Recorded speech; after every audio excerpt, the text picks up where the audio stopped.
Hey there, Nocturnes! Welcome back to English Me dito sa Nocturnal Sage, a guide for those left in the dark. Ako nga pala ulit si Kuya N, ang inyong class president. Noong nakaraang meeting, Mr. Jeremy, diniscuss natin ang last critical approach, yung stylistic approach or criticism na nakatuon sa paraan ng manunulat o filmmaker sa kanyang obra, yung sa pamamaraan niya ng pagpapahayag ng kanyang mga kaisipan. At saka natutunan natin din na yun na pala yung last critical approach for reaction papers. Kaya ngayong gabi makikita na natin yung closure, parang relationship lang, no? Closure ng chapter tungkol sa reaction papers. Ngayong gabi, pinaka tuon ng ating klase ngayon, Sir Jeremy, ay yung panimula para sa bagong paper na isusulat natin for this subject. Kaya ano kaya yun? Samahan nyo na ako sa ating klase para malaman natin. Oh English me, oh English me, gusto kong matuto ng Ingles pero hindi alam kung paano. Good evening, class.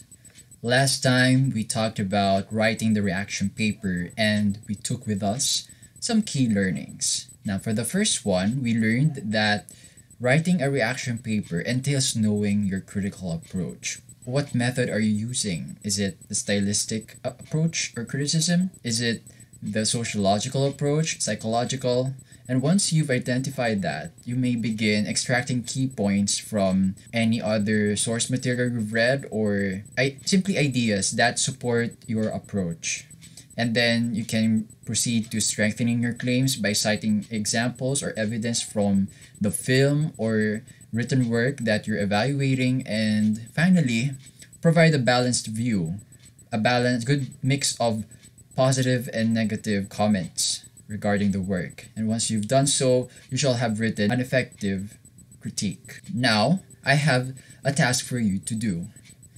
Arrange the following statements in the order that you believe will make sense. I'll give you 10 seconds for that.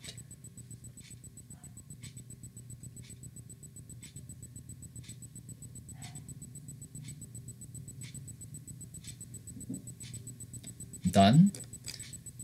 Okay, here's the right order. As you can see, each statement belongs to a certain part of what will be the actual paper. First is the background. We have to really identify or describe what the paper is about so that our reader will know how to understand it. So in this case, studies have shown that the pressure to balance the integrity of the company and the satisfaction of clients influences corporate decisions. Okay, so now we know that this paper is about the problem on balancing following protocols, obedience to protocols, and satisfying the demands of clients. And the second part of this paper is the significance of the study. How is it important? Or why should I consider it important? Well, the paper, the advantage of using the paper is it will serve as a guide for corporate executives when reviewing company protocol or certain processes that involve satisfying client requests or demands. And then the third part of this paper is the scope. So what will be discussed in the paper? You can't discuss everything. I mean, you cannot solve all the problems in the world, right? So basically, this paper examines the alignment of decisions made by CEOs and COOs of various corporations in Makati City. Not CEOs and COOs of all companies, but just the ones located within Makati. The problem here is some consumer demands entail violation of institutional policies which result in loss of integrity. So sometimes there are companies that deviate or violate certain rules or skip certain processes so that they could satisfy the demands of clients. One example is bypassing, let's say, the authority of a certain officer so that the request of a certain client would be approved. And then the last part of this paper is identifying why it's written in the first place. So we can see here that the objective is to verify if there's a possible correlation between organizational deviation and client attitudes. So this paper wants to know if client attitudes influence in any way the motivation to violate certain protocol in a particular company. So why do you think as a whole this paper is written? Okay, first of all, what is this paper called? Yes, it's the concept paper, and this is what we will talk about for the next episodes. So we write the concept paper so that we can get approval of superiors for a certain project and to show that the project we are doing is worth it. Yes, worth the company's resources. This would be very applicable if you're an employee and you want to propose a certain project that is, let's say, not really part of regular procedures, but you believe it will help the company, it will help the clients and all. But of course, your future boss will demand that you explain how it will benefit the company. And that's why we write a concept paper in order to do just that. We have to cite facts, we have to cite evidences, those things. So this is the goodbye video for the reaction paper, and now will be more expository, will be more informative in our approach. And we can do that through writing concept papers. Continue surviving in the dark for the next episode on this. Oh English me, oh English me, gusto kong matuto ng Ingles pero hindi alam kung paano. Sino ang magtuturo? Gusto kong matuto na talaga. Oh English me.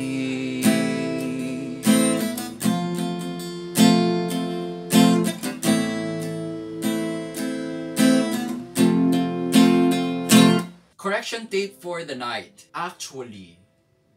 Okay, hindi naman masamang gamitin yung word na actually kung may nais kang i-emphasize na totoo sa iyong paniniwala. Pero kapag, let's say, may nagkwento na isang, let's say, claim o kanyang stand sa isang issue, di ba nararanasan nyo to kapag nakikipagkwentuhan kayo tungkol sa isang bagay tapos may kanya-kanya ng opinion tapos sumasang-ayon ka sa isang tao, sinasabi mo na actually, di ba? Yung wastong paggamit kasi ng actually, dapat kapag meron kang nais na ipunto na katotohanan pero hindi napapansin ng marami. Kuwari, may nagsabi na sa'yo na, you know, I feel like I don't deserve this job. Tapos sinabi mo, ikaw yung boss, sinabi mo na, no, don't think like that. Actually, your boss thinks that you're doing pretty well. Yon, yung ganong bagay, yung ganong emphasis, kasi may hindi napapansin. Pero kapag ginagamit mo yung actually na kuwari may sinabing isa na, you know, I think that store is the best store in town. Tapos sasabihin mo na, actually, yung actually, hindi yan ginagamit kapag sumasang-ayon ka. Pwede mo namang sabihin na, imbis na actually, sabihin mo na, I couldn't agree more. Or pwede sabihin, kung gusto mo, isang word lang din, sabihin mo na, true. Or, yes, I agree. Ganon, yes, pwedeng true, pwedeng correct. Pero actually, hindi mo talaga mapapahayag yung agreement mo kapag nag-actually ka. Alright? So, yun yung correction tip for the night. Kung nagustuhan ninyo ang episode na ito, pakilike naman dyan sa baba. Tapos kung may mga questions or suggestions, pa-comment naman dyan din.